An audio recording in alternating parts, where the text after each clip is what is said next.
Hello and welcome, Inspired Podcast community. This is your new episode. My name is Caroline, and my today's guest is Joan Laughlin. And I'm so happy that he said yes to our interview. How are you doing today? I am doing fantastic, Caroline. Looking forward to, shall I say, an inspired conversation today. And you and I have already made so many connections because of our love of bees and those things. So I know it's going to go well. Oh, yes, bees are so important for the world, and my background is to be inspired, and also Caroline B, of course. And I would like to introduce you to the audience first. You are a keynote speaker, coach, and author who equips individuals and teams with practical strategies to manage time, navigate change, and boost focus. With 30 years of experience, your books, including Juggling Elephants and Focused as the Bee, offer tools to thrive in a distracted world. Welcome to the Inspired Podcast. Wow, Jones Laughlin. Well, Oh, you're kind, Caroline. it is Again, you.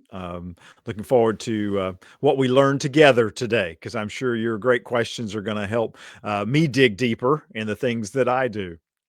Oh, yes. My first question for you is, what's the biggest mistake most people make when trying to get more done in less time? Biggest mistake people make in trying to get more done with less time is that they assume the answer is to just go faster or to drink more energy drinks or get less sleep. But I think the hardest thing for people to do when they're trying to get more done is to stop and to say, okay, am I prioritizing? Am I just doing some task out of obligation? So I think your question is the biggest mistake people make. It's kind of a two-part. They keep wanting to do more and just speed up instead of stopping to begin to evaluate the effectiveness of what they're doing to make better choices. Oh, I love that about evaluating what we are doing. And then, of course, my one of my favorite words, choice, because we have a Mhm. choice in every moment. My next question for you is, how can leaders create focused teams in environments full of constant distraction? Yeah. We have a lot. I'll give a couple, and then you're welcome to ask more of those things. I think one of the things that's so important is that teams have to have a clear direction on where they're going. They've got to have that shared vision. They've got to have clear goals. Because if not, if people aren't clear about what they're working on and what the expectations are and where all of this work is going to take them as a team, that's when people start getting a little bit confused, or they start questioning, well, what should I actually be doing in this moment? Where should my time be spent? So I think that's one of the critical pieces. Another one for leaders to help those teams is to make sure they're giving them those opportunities to focus. So often I'm sure your audience talks about it, Caroline. You have back to back to back to back meetings, or you're constantly shifting priorities. People don't know where to spend their time or where to make choices on how they should best use that limited time and energy they have. So those are a couple things. Wow, I love it. So prioritizing, and also, what was the other word? Direction. Yes. And I Direction, having wanted to clear say, direction, yeah. goals, objectives, vision. The leader has to make that clear for their team. They can include their team in developing it, but they have to be the ones that keep reminding the team, this is where we're going. This is why it's important at all times.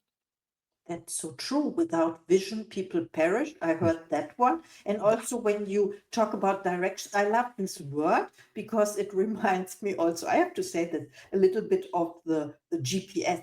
You put in the direction, and then because you have to know where you are going, right? Yeah, yeah, it's just like, the Cheshire Cat and Alice in Wonderland, questioning Alice, and she goes, "Well, I really don't know if what I want." Well, you can go left or right, doesn't matter. It really is important, and that's important as individuals as well, not just for teams, but we have to have our own clarity about where we want to go. We joked at the beginning about our love of bees. That's part of my focus in my new book, is about how bees, one of the reasons they're so effective is that they know their one job to do based on age, a bee has one job to do in the hive unless there's a crisis, and they do that job consistently. And when you take a whole hive of bees, that's why they get so much done, is because every bee is doing its one job to its best ability, and they accomplish so much. Wow, they are focused. And how about communication between bees? Yeah, yeah. People have the misconception that in a hive of honeybees, and we're talking about bees that have a colony, that the queen bee is calling the shots. They're the ones that are making all the decisions. The queen bee does determine kind of the overall health of the hive based on how many eggs she's laying. But beyond that, the information is intuitive for the bees because they are communicating right beside each other, with each other.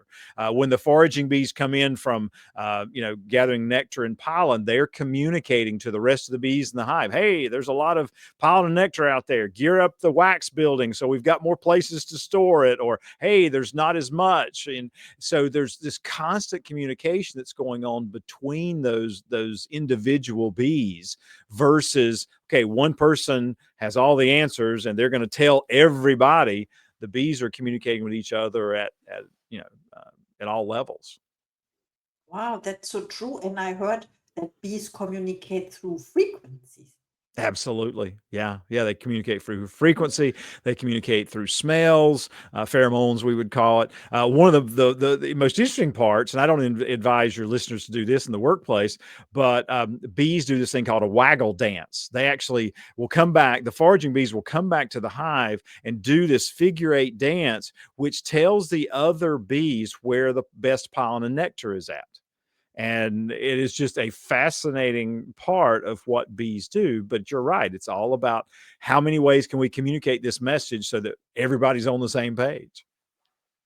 Wow, thank you so much for sharing. I'm inspired now already. Of course, I have another question for you. Mhm. Can you walk us through your favorite time management tactic from juggling elephants that still works today? Oh, no question on that one. First of all, for your listeners, juggling elephants is about how to manage your work and life using the model of a circus. And in a circus, typically you have three rings. You have so we have, you might have a work ring, you've got a self ring, and a relationships ring. Work ring is the activities you choose to do for work each day. Self ring is those activities like your health, your hobbies, your interests, your spirituality. A relationships ring are your family members, your friends, community members, maybe colleagues at work. And the tactic from a time management perspective, when I'm asking myself, where do I need to be investing my time? I first do an assessment of how am I doing in my three rings. How am I doing in my work ring on a scale of 1 to 10? How am I doing in my self ring? How am I doing in my relationships ring? Because that helps me to prioritize what it is that I should be focusing on in the moment. And of course, if it's during work hours, probably it is work. However, sometimes we're working so hard that what we really need to do is to stop, take a break, renew our energy.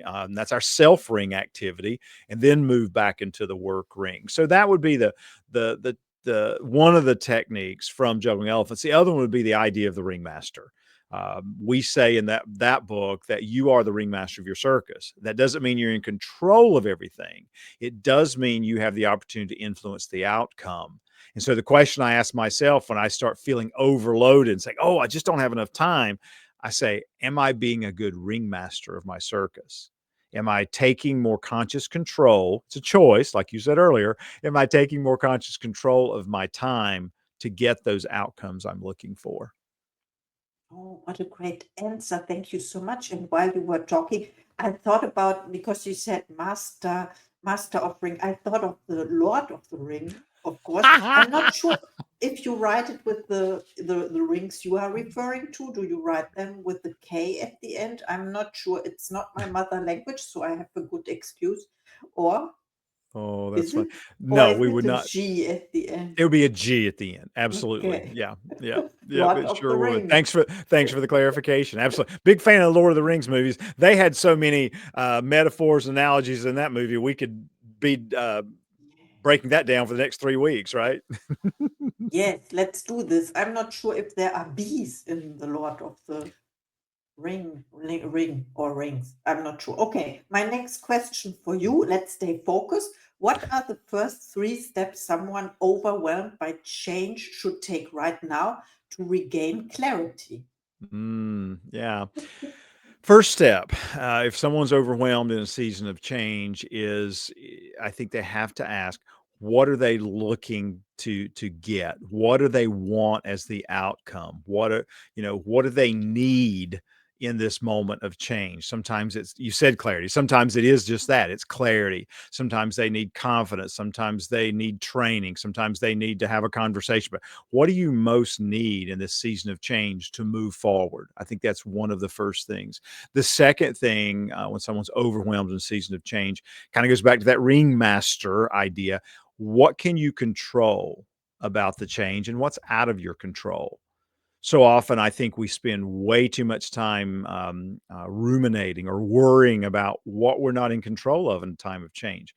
That does us no good. It's better to focus on what is within my ability to change or to impact, and then beginning to use our time effectively there.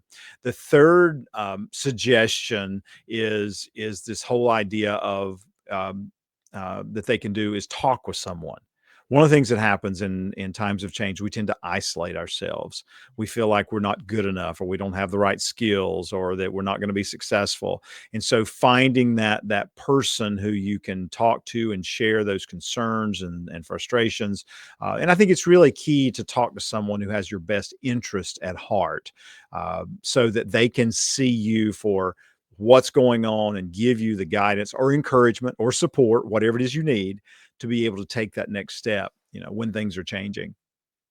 Wow, that's so great. That reminds me of mastermind as well, to connect to like-minded people and then to see what's your next best step. And also when you were talking about the results, focus from the results, I would say, Mhm. what do you want to achieve? And then reverse engineering. I know you did not say this. Maybe you Keep want going. to say, I like what you're saying, ah, Caroline. Keep going. okay. Yeah. Okay, no, because this is the process.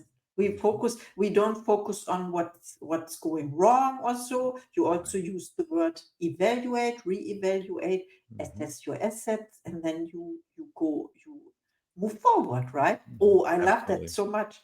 Thank you for Well, inspiring us today. Please tell us, where can we find you when people want to reach out to you after listening to this episode?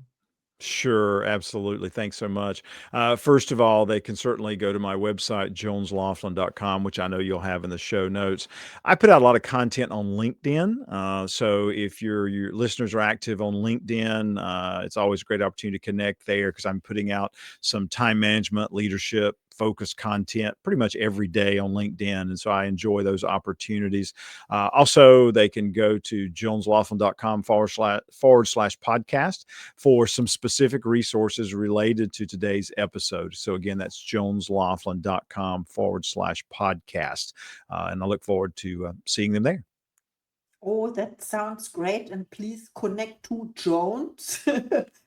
I should say, yes. He's amazing. He shares his knowledge and wisdom with us. I'm so honored with your presence today. Of course, I have two other questions. And Wonderful. you help people gain clarity whatsoever. And we talked about the importance of support instead of Mhm. isolating. Do you have coaches and mentors for yourself? And who is the best coach you ever had? Oh, oh, the best coach I ever, let's start there. The best coach I ever had was someone who helped me to see how to use the Strengths Finders, approach, Clifton Strengths Finders, to improve myself both in work and in life. I'd taken it years ago, but nobody had really worked with me on really, applying it, name it, claim it kind of thing. And so David did a superb job with me on helping me leverage the results from that to improve what I do. So that would be the most impactful coach I've had. I do have coaches that work with me each month. I have a personal growth coach who really helps me on the human being side of things, and then I also have a coach who helps me with my business practices so that they help me evaluate and assess and make sure that I'm continuing to stay on focus, stay on track for the outcomes I want. So, absolutely, tremendously believe in the power of a coach. Um, for whatever reason, anytime anybody wants to move forward, I think looking at the services of a coach is a great place to start. Oh, thank you so much for sharing. And there we have the word be again, being, focus on the being. And I can share with you, I also did this test. It was 20 years ago. And one of the five, I think, strengths, yes, it's focus for me as well. So I love to focus and being focused like a bee. Yes, let's say this. And my Absolutely. last question for you today is about your goals. Do you set goals for yourself? We talked about results or Mhm. intentions, and what is one of your next projects? Sure. Um, I do set goals. I usually try to follow more of the 12-week process. I'm a big fan of 12-week year by Brian Moran. So I try to, set goals for every 12 weeks because they just seem closer and they seem more. There's a sense of urgency that's created when those goals are a little closer. I mean, I have some longer terms, but those are the ones that I work most actively from. Or what are those 12-week goals? I believe that's just an important approach. My next project, we're creating all kinds of applications for Focused as a Bee, and one of them is we already have a simple assessment that people will find at that webpage I mentioned earlier, where they can kind of figure out what their challenges are related to focus. But we're building that out into a tool that they can actually go and assess their level of focus, determine those areas of greatest need, and then get resources on helping them to improve in those areas where they're finding the biggest challenges. So I'm excited about that project because it's going to be a way to help lots of folks quickly, improve their ability to stay focused and present in the moment. Wow, that sounds great. It sounds like a focus muscle you can train with your tool. Let's say this word. When you reach out to Jones and check out the website. Of course, I put the links in the show notes. Thank you for our interview. And now is time for your final thoughts to the audience, please. Absolutely. One of my favorite quotes in life is by a speaker named Zig Ziglar, who I used to hear back in the 1980s. He has a quote that's really my life quote on how I try to approach things. He says, "Go as far as you can see, and when you get there, you can see farther." I know you've got a lot of listeners today who are going through change or wondering, how do I take that next step? There's always a next step. So go as far as you can see. That may be just changing your routine for tomorrow. It may be having a conversation with someone, but go as far as your abilities will let you now. And then when you get there, you can assess. Don't try to have it all figured out. Just take a step, reflect, learn, take another step. Those are my final thoughts. Oh, thank you so much. I love Zig Ziglar's quotes as well. And thank you so much for our interview. Wonderful. Ah, and I see you in the next episode.